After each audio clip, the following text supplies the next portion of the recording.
we will be going to Tomb of the Spider Queen at Dignitas with the choice indicating that Leftovers will be going first pick. First pick on Tomb, so another map where we actually have quite a bit of snowball going on, which is also one of the reasons why we're currently seeing Dignitas take the map. Yep. They feel they are the better team, and I mean, for good reason. So if you can dominate the early game and you have a good draft, then usually that leads you to the first turn in, maybe even a double turn in, and from that point on you can snowball the map and try to dominate the entire game. So that's of course a bit of the thought process that we see coming in from Dignitas here. And at this point, Leftovers, they just need to make sure that they have a strong early game and that they have a good draft for it with a lot of wave clear in a very strong format. Yeah, Crisis Control isn't really a major strength for Leftovers yet. If they do fall behind, we typically see them eventually lose out on the game. So I agree with your analysis there of why we're going to Tomb of the Spider Queen, and let's jump straight into the draft here. Wave clear heroes are important. Other ones to consider as well that might pop in the bans that you don't typically see will be that Chromie. Definitely when you're thinking about Team Dignitas, that Chromie, Poik, and then the mix-up with Johanna and JPL is usually a deadly combo. Yeah, Chromie is definitely another hero that we now should at least expect in the draft. But I come back to Tracer. We have on Dignitas great Tracer players. We have a great Tracer player on Leftovers. So I think she is going to be banned once again unless Dignitas is absolutely willing to cope with her here. Got great Tracer players on this desk too. I've heard rumors of Caldor's Tracer and how much he can destroy quick match. Oh, really? They're rumors. Are they true? Confirm or deny? No, since I don't really play Tracer. I don't even have her past level 2. What are you talking about? That one game, man, got people terrified. I got it higher than 2, but not really one of my go-to heroes. Well, especially since I mainly play frontline. You're the warrior main, so now we can have the discussion about who's a smart warrior and who's not. Who would you consider to be the smartest warrior in the rotation? Like, I don't know. What defines a smart warrior in heroes? That you have to make calculations of cooldowns more so than on any other? I think that IQ. You have to be IQ? IQ, yeah. Who has 400 IQ on the warrior list? That's a snitch meme right there. That's a snitch, right? Yeah. I brought it back, you see? It's not a warrior thing. But talking about Tracer, by the way, banned out. As expected, again from Dignitas in this case. Leftovers, definitely a team that has shown early Tracer picks in the past. And so, once again, a quick ban against her. Whereas Garrosh is banned out by Leftovers this time. Yeah, and Leftovers also feels like a different team whenever they're able to get that Tracer, so I can completely understand why Dignitas wants to get rid of it. Okay, smartest frontliner. Smartest I frontliner. got it. Okay. I have it. Okay. You got one too? Yeah, I got one. Okay, Stitches. Yes. Yeah, I did not expect to go that route, but yes. Look at your dumb smirk. He's sick over here and still dropping funny jokes. Laughing is not good for me with a headache. Oh. Poor Caldor. I was going to say Dahaka, but he's not a frontliner, but he's considered in that warrior role, and he's been adapting for years. I think he's pretty intelligent. Eating brains and essence and such. It's definitely Stitches. Definitely that intelligent Stitches. Smile that he has on his face alone didn't convince you? That's why he talks dumb down to people, because he's so smart. You're just like, I'm just going to be like, hey, I want to play. That's it. I need people to understand me. I just want people to understand me. He's just a nice guy. And those 400 or 500 IQ hooks that we oftentimes see? Yeah. Has to be Stitches. And now I need a Professor Stitches skin. Gosh, we just create skins week in, week out. Yeah. Blizzard just need to take them from us. Guys, and they are all, of course, in the queue. Blizzard just can't keep up with the creativity that we're bringing to the table here. But eventually, Professor Stitch is going to be there. Professor Stitches, General Leoric, all of these skins will eventually be here. Italian Ninja Genji. He's going to be great. Mario. Mario. He's got a big old mustache. I forgot about Italian Genji. Speaking of the combination of Chromie and Johanna, first and second pick. And you already mentioned it. Chromie on the map is great. Especially when Zealots play, we oftentimes see Chromie banned out against them. But that's also true for other teams. We have seen it banned out against Team Liquid. It's just a fantastic hero on the map. So that's a really cool pick from Dignitas here at the early start. Han's now taken for Leftovers. But yeah, Chromie on this map is definitely going to be pretty great. The only thing that I'm wondering is, do you have any chance of seeing the time trap build again? Usually we see it more on bigger maps. Is this now one where we could see it again? It has gained a lot of popularity with especially ADRD playing it, but we've also seen it on the Korean side. Yeah. So I'm a bit curious if the build is adapted for the map. I played it a couple of times just to test it out and see if maybe I'm just a blind faith in the Bronze Talon's life. And I'm actually starting to come around to time trap life, mostly because if you are a point and you are able to bait out those time traps, get a couple people mixed into the rotations, you build out your quest so quickly that you feel oppressive towards the mid game because you're shutting them down so quickly. So I can understand why it's picked up. especially on this battleground where you know there are funnels where people are going to be coming into to try and get a turn in, you can get that trap set down, get that combo reset, grab a couple of stacks available, and then you just become incredibly powerful. And then if you have that wave clear set up, you don't really need that consistent Bronze Hound's damage, and Johanna brings that wave clear. So there is a possibility that we'll once again see the time trap build. Yeah, and especially when we're talking about wave clear. So we have Johanna, first of all. They can even spec into more of it. But Leftovers this time with a double support setup. Malfurion and Tacit are taken. And the draft that they're currently running is very reminiscent of what Zealots used for quite some time. At the point where it happened, they substituted Malfurion with Uther, because back then Uther was also in a much better spot. But right now, this is very reminiscent of the same style that was played back then. Trying to just bank all your hopes into Hanzo and what he can accomplish. Question remaining for me at least is, what are we going to see on the off lane though? What's going to be at the solo lane? A bully would be good here. They ban out Sonya because they want to make sure that whoever they do pick up has a strong chance in that lane, and Sonya is probably one of the strongest bullies you can get in the side lane for now, especially in that early game. So we'll see what's going to be. Could be a Malthael, could be a Blaze. For now, we have to find out what Dignitas is going to pick up in terms of support, and that will help dictate what we'll get in that side lane. There is still that Stukov up and available. Chromie, however, doesn't need... Oh, the disengage is good here. Stukov, I'm trying to find other ways to like get other supports to be talked about, but it's like, yeah, they could do that. Oh, Stukov already does that. I can't say another support. I still like the Wolf. Rhaegar? Genji at this point is banned. Is not banned because that was one of the bans that Leftovers hovered before they decided to ban out Sonya. So Malthael for the solo lane at this point, and then also Genji. So this entire setup that we are seeing here is already insanely dangerous, especially since you can poke with Chromie, and then Genji can just wait for an opportunity to get a good swift strike in to get his reset and dash out again. So great setup here. As long as Chromie connects a few of these hits, Genji's going to have a fun time. Yeah, same mindset for the Malthael too. Malthael can poke, get a couple auto attacks in. That front line, if you pick up a really big, robust one, suddenly has a hard time. Dignitas has really set up their draft well here for Tuma, Spider Queen. Leftovers thinking about their top lane, also thinking about their main tank. Gonna get the Muradin coming out, as well as the Blaze. So Malthael will have a bit of a field day, but still targets that are kind of hard to kill here. Trying to stop that Chromie combo into a Genji cleanup. Yeah, they definitely have quite some sustain now in the team fights with Blaze in particular. Question for me was also if they might go into ETC again. Me oftentimes come back to Lauber, just being a huge fan of ETC and liking the playstyle. And with them also running Malfurion, I could have definitely seen the power slide into the roots coming out here. Then again, if you hit your Storm Bolts with Muradin, you're in a very similar position and can do practically the same. Malthael, on the other hand, is going to put a lot of pressure on the Muradin here at the front. But the extra escape that we have from Muradin and the self-sustain is going to make also his life a little bit easier. Is this a world where the Rhaegar actually might be better than the Stukov? Being able to have that cleanse to stop the Muradin engage or even the Hanzo arrow? You have the cleanse, and on top of that, you also have the burst heal available. If in the big fight someone is getting focused here. You could also go into Uther with Genji already in there, but then again, we still have Stukov around, so... Tentacles are better than puppies. Confirmed here on HGC. Oh, Rhaegar puppy, okay. Yeah, Rhaegar's a puppy. Took me a little bit. Yeah. I thought you were confused about the tentacle. And I was like, Stukov's No, arm is a I got the tentacle? Stukov. Yeah. Like, I'm a former Zerg player, okay, so give me some credit here. But puppies, I'm not used to that. I actually is Stukov Terran or Zerg officially? Huh? Is Stukov Terran or Zerg officially? Like what? This guy? Yeah, That's a Stukov. Zerg. He's a Zerg. Infested. Okay. I was wondering about that the other day because I had to do Brawl with the Blues and we were facing off against a Zerg. And I was like, can we weasel in Stukov as a Terran player just to like be able to have a healer? But I mean, then you might as well ask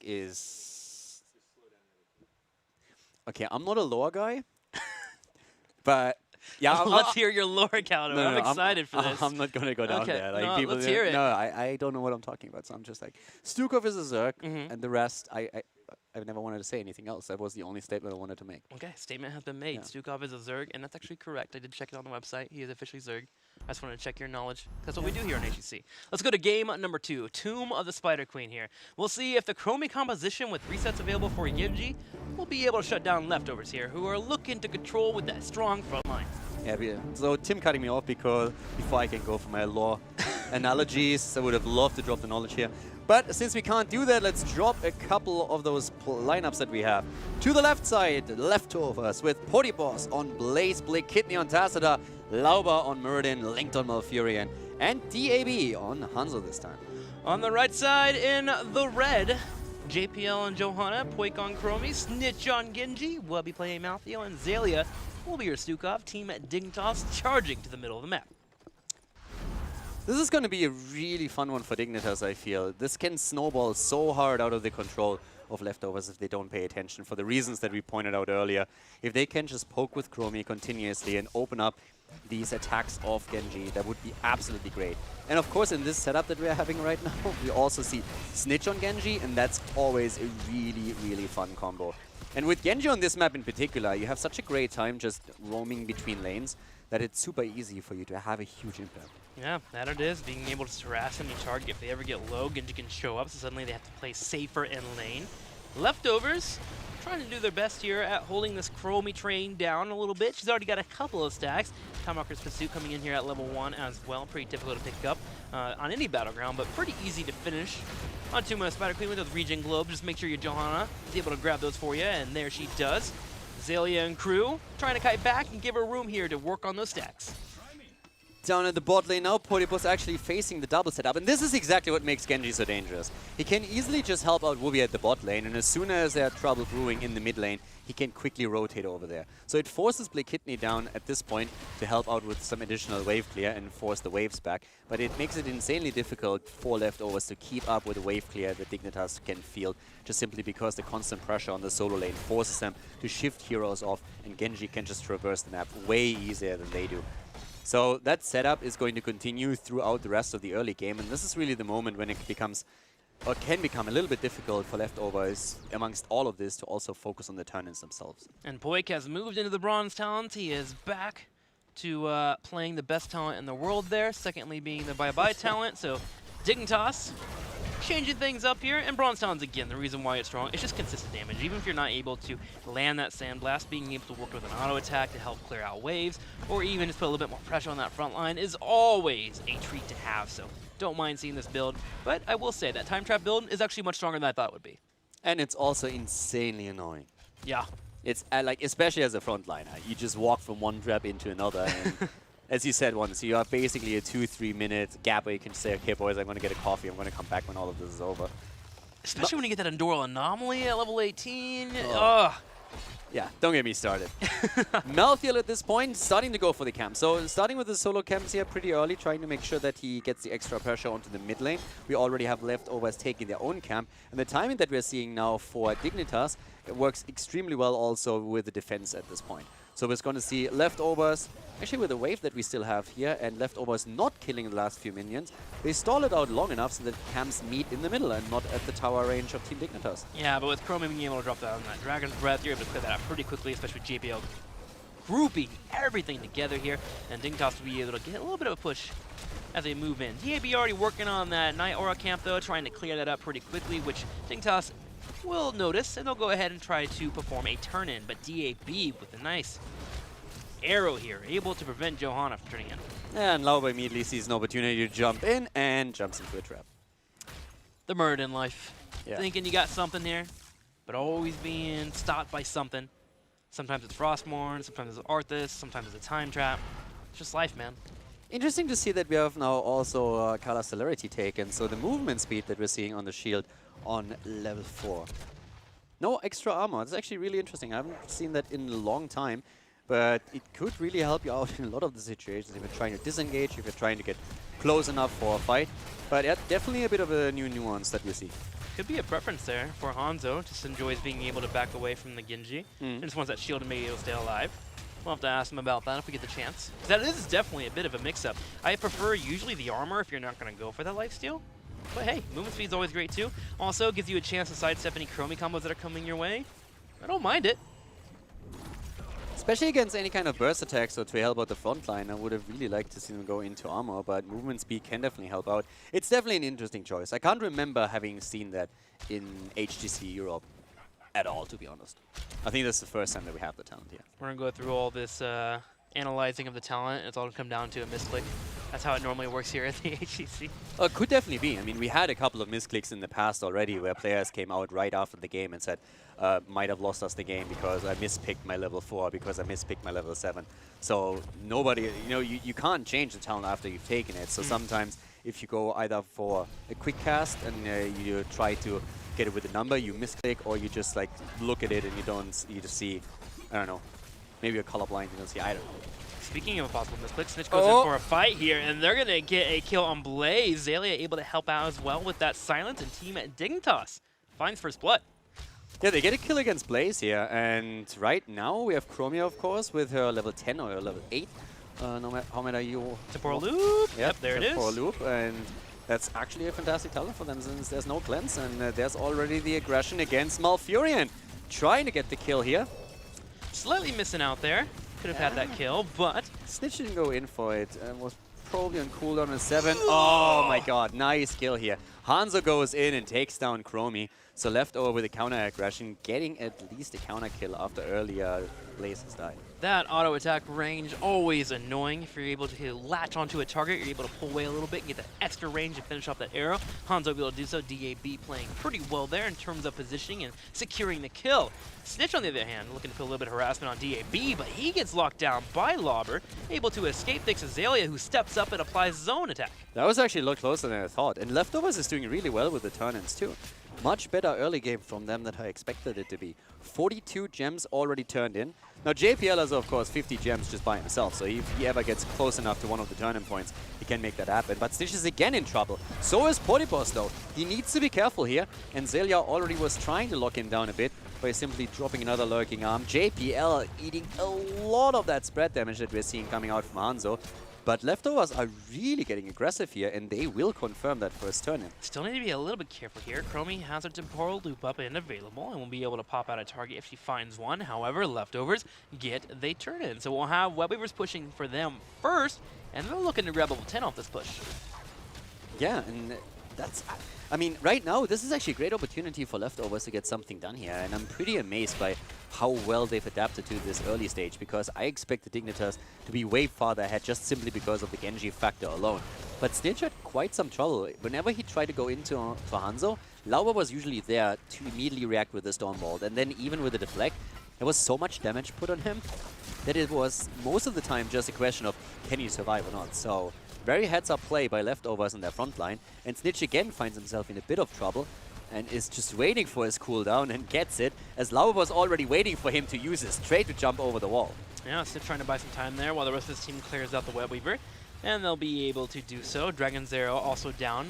Went to try and land on Genji, and while it looked like a major whiff, I can understand why you're trying to go for that big engage on the Genji, trying to lock him down. Just a bit of a small hitbox and kind of hard to land. Gonna be down for about 30 seconds, and Dignitas takes the time to clear out the waves. Now, they have their own turn-in available, 83 gems currently sitting for them, 34 have been turned in, but they have to be careful, because Leftovers is about to have their own turn-in. And speaking of Leftovers, Hanzo falls, and that's actually a decent amount of gems. Yeah, it definitely is, and that is not boding well for Leftovers at this point.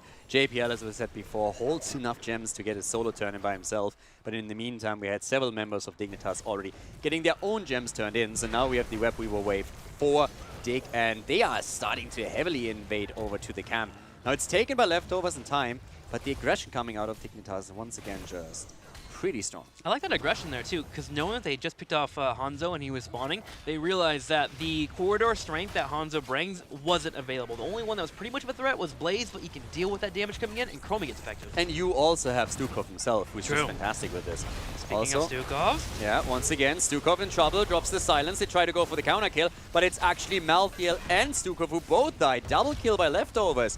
Really nice engage by them. that Dragon Zero into a fight, able to find a kill on Stukov, and then follow up into the Malthael. Now, Leftovers have to come back and defend this Web Weaver push that is coming in, but with the 2 pickoffs, this will be much easier for them. And as they clear out that bottom lane, it's taking a chunk of damage. We'll see how far it goes in health. Looks like down to about a quarter, as DAB and Potibus are able to clear that up, and the other lanes look pretty safe. So Leftovers taking an experience lead and also taking a kill lead here, 3-2. It's actually really impressive, especially how they were able to shut down the entire threat that Dignitas had with this Web Weaver wave. Getting the double kill there didn't allow Dignitas to do anything. They had to back off again, Now we still have gems on both sides, and Dignitas is actually ahead in the gem count and can now try to get that turn in. But they have to, at this point to still consider that Leftovers has a level 13 lead. So Leftovers have a very good chance of confirming another turn in for themselves. They're going to try and run this with the talent advantage, but they should, by the time that the Web Weavers appear on the map, already have their own talent and then able to defend against it. But it's much more of a back and forth game that I expected when we were heading into it. Yeah, I expect the Dignitas, especially after game number 1, to get a slight lead and then go ahead and compound that lead with a few turns. And Leftovers saying, no, we are here to play. There are the night camps being cleared up in the middle, but Giants also grabbed to the bottom lane. Dignitas has set themselves up well to defend said push coming in. As they just look at the top lane with Johanna, she'll clear that out and then be able to domino effect down to the middle lane and bottom lane and defend as they need to. Now, will Leftovers attempt to go for another pick? That Dragon's Arrow is back and available. Yeah, with the Dragon's Arrow, if they can hit another one, that would of course be fantastic for them. But even if they just focus on the structures, I would be totally happy with that. If they can drop a fort or two at this point, and they really should aim for that, then they will take an even bigger lead in experience. And that could really lead us to a moment where they can deny Dignitas additional turn-ins. And they put Whoopi in an awkward spot and gank up on him behind the fort. So another kill against Malthael. Leftovers with 4 kills against 2 now. They get the fort in the mid lane. They get the one at the bot lane. Good Stormbolt again, but Snitch already with his trade jumps over the wall just in time to save himself here. But Leftovers is really gaining momentum in the second. Yeah, they're opening up the map here. They're looking for a third fort in the top left corner. Leftovers completely destroying here in terms of getting kills and, of course, getting those turn-ins. Now, Dignitas still has their own turn-in. A lot of those gems are on Johanna, by the way. I think she's near 70. Oh my gosh, near 80 right now. So Dignitas still on even talent tiers for the moment and can look to maybe try to force a fight. Remember, they still have that temporal loop. They'll see their Malthael back in the mix. Yeah, with this many gems in the tank, this is also one of those awkward situations where you're really cautious about how you can engage into a battle, since if you go a bit too deep and get caught, you're going to lose all of this. Yeah. So JPL is now in this weird limbo where on one hand, he wants to stay far away from any action because he's the one carrying most of the gems, but then again, he's the one who's supposed to make the initial jump on a target. So it's very weird for him now, that spot that he's in. So they're going to try and drop his gems off as fast as they can. Leftovers already going for the boss here, but immediately scouted out by Chromie. So well done. Hats up game knowledge there. Dignitas identifying, okay, what could possibly happen on our opponent's side, and with 16 in their hands, they knew that there was a possible boss play going on. Leftovers go back over and start to burn it down where they can. As Team Dignitas attempts to go for the turn-in. Blakely he's doing his best here on Tassadar to try and delay that, and if he positions well, he can continue to delay so. Tassadar finally peeled away thanks to Malthael, and with Dignitas bringing 4 down to share that turn-in, they're just going to let the boss go and do their best to defend. Yeah, so right now, they already know that they can't do anything about the boss. If they go up into that fight and they lose the battle, then not only will they be even farther behind, but Leftovers are easily going to get a keep with the boss. So instead, they trade, they turn their gems in. Now the waves are going to push out, makes it easier for Dignitas to defend against the boss, but of course that Web Weaver wave is, so to say, wasted in the sense that they can't push with it, and Leftovers can easily defend it. But they buy themselves some time that will allow them to go closer to level 16. And at this point, I think they actually enjoy this trade because they're able to get to level 16 with them being so far behind. Being able to stop that boss allows them to buy a little bit more time, and Genji is even being a little bit aggressive here on this top left, trying to soak those minions as he has the best escape for Dignitas to get away. And Leftovers finally get over here and clear these Web Weavers up pretty easily. Now, there is a fort in the bottom left that can be cleaned up by Chromie if they want to. That would allow for them to get that 16, so Dignitas is actually rotating down there and trying to play safe here and see if they can snipe it. And let's not forget that Dignitas still holds 76 gems. So that's another turn-in for them if they can get those turned in. That's Chromie sniping the fort, so they have their level 16 now. And that allows them really to make quite a few plays here. And especially with the setup that they have right now, we have Genji, for example, sneaking up to the top turn-in at a point. 32 gems already turned in. And that's where Leftovers have to be really careful. Because once Dignitas gets the next turn-in, if they can drop the fort in the middle and the top, then they would really quickly start to close that gap in experience. Hang on though, Snitch gets to the Stormbolt, able to back away. Here's the aura. Here comes the Dragon's Arrow. Wow, I can't believe that actually landed there. Genji low on health, finally able to Swift Strike out. Leftovers continuing to try to find these kills.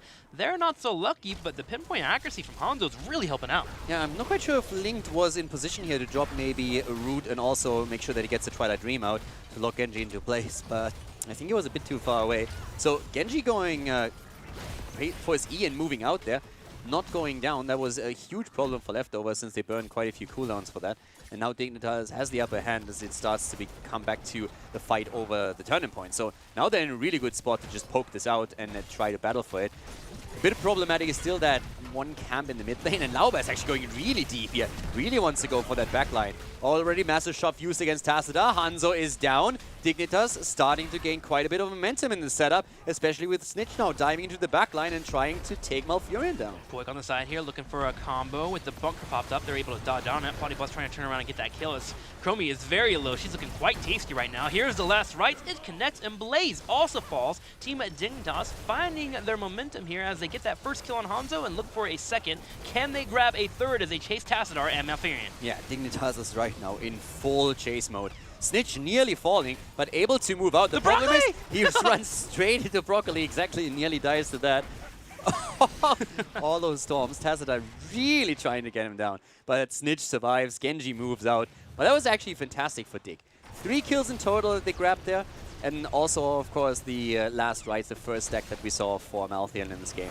And now they should finally be able to confirm the turn-in. Genji's in the mid lane right now, trying to defend against the camp that we've seen move in a bit earlier. And at this point, they are starting to close the experience lead of Leftovers. Still roughly a level behind, but with this pressure that they have now and even talents, they should at least be able to take a fort, probably more. And killing that wave in the middle was actually really important. Team Dignitas cleared the wave before that as well, so they get that wave weaver across the map more, so it doesn't expire quicker. So now they have a 3-pronged attack, both in the middle, bottom, and top lane, and this is their moment to finally answer back. Temporal Loop is up and available, so we'll keep an eye on that. Poik, if he can land a combo on a target, especially if the bunker's already been used, that's where Dignitas can look for these kills. And Genji is in the meantime already moving into the top lane, so they're still soaking a lot of experience as well. We saw Malthiel at the bot lane, clearing one of the waves out, making sure that the Web Weaver eventually is going to knock on the keep wall. So while all of this focus to the top lane is taking down the fort, the bottom lane is something that eventually Leftovers will have to react to, and Blaze is already making his way over there. That's going to make it easy for Dignitas, after the top fort kill, to move into the middle and just continue the same process as long as Blaze isn't there. Especially with Hanzo still being stuck at the top, trying to defend against the Web Weaver. And remember, with that Blaze being in the bottom, suddenly Temporal Loop becomes a little bit more scary. So we'll watch out for that. Even a Ballistic Shield to try and kill a target before Blaze comes in. But Team Dignitas decides that they are not quite finding that moment to go in for a fight. We'll play a bit safer here in the top right corner. Ballistic Shield comes out, tries to hit Labber, but he hops away. That was actually a close call there, because we already had Stukov going for it, and with his level 13 talent, once the silence comes out, you're not only stunned, but immediately rooted as well. So if Lauba didn't react this quickly and jump over the wall, he could have fallen there for sure. Now Dig is attempting to go for the turn-in, but it's because they're trying to force a fight here before that 20 hits. And so far, Leftovers is playing really patient, making sure not that turn-in goes in, but also not taking a fight that allows for them to commit too hard to Dignitas because they want that 20. Also, we have 52 stacks on Chromie now, so Poik is getting a bit closer to completing his quest talent on the stacks, and that would really help them immensely to get the additional damage out. So far, they haven't reached that yet, but once that's the case, he's going to get more and more damage onto that front line, and that could really be the difference of losing or winning one of these battles. At this point, he's sitting at 38,000 damage, and that's just short of what we see Genji bring to the table with 41k. Genji, speaking of him, drops off a little bit of his gems, puts himself in the top lane here to make sure that a boss isn't grabbed. Leftovers have enough for their own turn in, and we'll look to turn that in pretty quickly here. Now, actually, Boss is moving up at the top. Are they going to try and force his boss? Looks like it. I mean, at least trying to bait it, right? Like, see if you can maybe bait a bit of a fight there. But the Web Weavers have already been announced once more, so they can't go for a boss blade just yet. This should actually be enough time for Dignitas to get the level 20. The question is just what can Leftovers do with the turn in here. A lot of the lanes are pretty much pushed out, but they can definitely try and make a play. And once they drop a keep, that would already be enough for them here. But the thing is, Dignitas is going to hit their level 20. They're going to hit their Storm Talons, and that should help them with the defense. They just need to sit tight, poke from a distance as much as they can, and with Chromie, they should be able to do that. They don't have too much poke, but they have a bit available, also around Wooby, so as long as they play their cards tight, they should be able to pick up that Storm Talon and then play around that. Yeah, they're just working on this middle fort first, with their turrets being down. I think this was the most vulnerable to it actually falling. Top lane and bottom lane can be dealt with those turrets for the time being, to buy some time, and finally to clear out the Web Weaver. Archon's been popped, so Blackpea and crew are trying to force a fight here and want to keep these auto attacks up, which will eventually net them a keep, and Dignitas will have to give that up. Top lane's being dealt with, and bottom lane at the same time will be their next target to also get that 20. Leftovers secures the keep and rotates down. I really like the pressure that they have now. Leftovers actually told me that in the past, especially the past weekend, one of the problems that they had is that they are not used to playing from like being ahead. They're used to being the team that's behind and then trying to make comebacks. So that's one of the reasons why some of the decision-making didn't look as clear. But now they're actually constantly improving. And they got a double keep out of that one web weaver wave. That's actually really impressive. So great play by them. And that puts Dignitas in a very bad spot. Nice there, proccing the 20, indestructible. Johanna able to move out for now at least. Also turning around and dropping a quick blast shield. So JPL is still alive. But that looked more or less like a sure kill. That was a great effort by Leftovers, even though it was turned down by Dignitas. Yeah, level 20 coming in there, indestructible enough for Johanna, and is down, so she'll have to be a little bit more careful in the next couple fights, especially with her having 40 gems. Leftovers move over to grab the Night Camp, but Wubby, he's found a potty bus, and he is putting some harassment on there. Blaze turns around and goes for the fight, but the cleanse from Malthael himself will be able to buy some time while JPL steps up in the top left corner. So far, Leftovers are doing well in this fight as they continue to win out in the trades. Leftovers just playing an insane game here. 4 kills against 4. They have 2 keeps down, and we have to put this in perspective again. They're going up against Dignitas here. It's kind of crazy what they're currently doing. They've been improving so much the entire time, and now they're even about to take a map of Dignitas. It might come down to another team fight, and if Dignitas wins it, then of course they can snowball this easily to go through a keep and then go for the core. Might come down to a boss play here as well. Yeah, don't forget about that boss. It is up and available. Genji consistently is checking it out just to make sure Leftovers don't sneak over there. But look at the minimap. Yeah. Camp control again. Taken right away, and the Siege Giant Camp at the bot lane is going to push that lane out really quickly. So at some point, Leftovers might try and posture around the boss at the top, and Dignitas will have to send someone down and deal with the camp. And that could be the moment when Leftovers says, okay, we're going to try and go for boss now. Just trying to move up there. Potty Boss is scouting out JPL. He sees him here in the middle, calling that out to his team. Leftovers continue to poke. They're really trying to make sure that Dignitas does not get their own turn in. Oh, here comes an arrow. Timeout will be used to dodge it. Poik gets hit with a Storm Bolt. Can Zaylee keep him alive? Here comes a massive shove. Here comes the Dragon Blade. Malfurion is low. He had to use Ice Block. Malfurion goes into the bunker. Barely surviving here. Actually insane that he was able to survive. I thought he was dead for sure, but a nice bunker and a good save here. Wubby is trying to re-engage. The bottom Siege Giants are already pushing through. They're only getting Blaze here in the temporal loop. That's not going to be enough. And Dignitas, bruised heavily, is now on the move back. They have to defend the bot lane as the Siege Giants are starting to push in. But Leftovers heavily aggressive here. And that arrow was actually fantastic. So was the reaction of Poik, immediately saying, okay, Ice Block, making sure that that thing doesn't hit. Stormbolt afterwards connects, but still, if they can get him into a complete lockdown, they could have blown Poik apart. And once he's gone, that could have been game.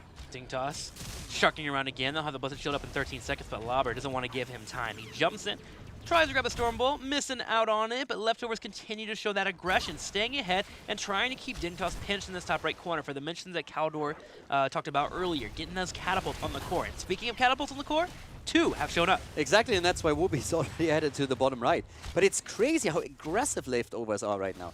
Snitch needs to be careful here. Yeah, zips away, and Jet Propulsion does not hit him. So Snitch is there, gets hit by the arrow. Wow, what a shove on the side of Zelia. Saving Snitch at that point. We already had Lauber in a position where he wanted to throw out the Stormbolt. That was heads-up play by him, denying the Stormbolt and the stun lock against Snitch so that he can't be taken apart. And that's the way Leftovers have been engaging too. Dignitas knowing this steps up. They're going to try and force this turn in while they have the chance. Temporal Loop is available, and Massive Shove is back as well. And guess what? Dragon Blade at 10 seconds. Yeah, Dragon Blade in another 10 seconds here, and I mean, this endgame is just absolutely insane that we see from the two. We're currently 24 minutes into the game, and Dignitas still fighting here tooth and nail with them being 2 keeps down. And of course, as the game continues, these catapults are just going to become stronger and stronger. And now 2 lanes, 2 catapult pressure plays are arriving at the core. Dignitas needs to go back quickly. And that's the time when Leftovers tries to be aggressive, bait them out a little bit, and make sure that they're going to have a tough time defending. And look at the core. The core's falling. It's down to 60% already. It continues to fall here. Those 4 catapults doing work. Zelia trying to escape here as Leftovers are looking for the kill. They get the kill. 30% on the core continues to fall. Johanna gets locked down here trying to retreat. JPL, can he escape? There's a destructible. Karomi combo's also coming out. 6% on the core. Leftovers step up and move in for it. They discover that they can bring out a few water attacks and finish it off, and they'll get the win, tying up the series 1-1. Leftovers taking a victory over Dignitas. Yeah, not expecting to say that today. thinking, okay, maybe a map or two would be good, but in the way they did it, controlling the tempo of Tuma Spider Queen, able to go into that late game and dance. Patience is one of those skills that's very hard to learn here in the Storm. You want to end the game, you have this constant pressure of like, we don't want to throw, but Leftovers able to find the balance, able to keep Dignitas busy to the point of 4 catapults getting on the core, net them a win. But the interesting part was also how aggressive they were even after level 20 talents were picked up on both sides. So all of a sudden you saw them aggressively moving in, looking for kills the entire time, oftentimes just shut down by good play on Stukov's part. And towards the end, what we could see is that with all the aggression, there was Dignitas was forced to react to it. And they couldn't just simply move away. Yeah. At some point, you have a potential turn-in available, you have the boss available to you. Both of them would have ended the game, so they can't really focus as much as they wanted to defend the catapults. And especially with the last move, you see 2 waves arriving at the core, and that's the moment where all of a sudden Leftovers just flip it and say like, okay, if we attack right now, those catapults are going to shred it alone. And they force Dignitas into a fight where they even get the kill, but even outside of that, the core from the catapults alone ended up at 6%, and then you only have to right-click it. So that was insanely well played from Leftovers and very refreshing and a lot of fun. That meta really suits them. Well, Leftovers is all tied up here against Dignitas. We'll be right back after a commercial break to see where we go in Game 3.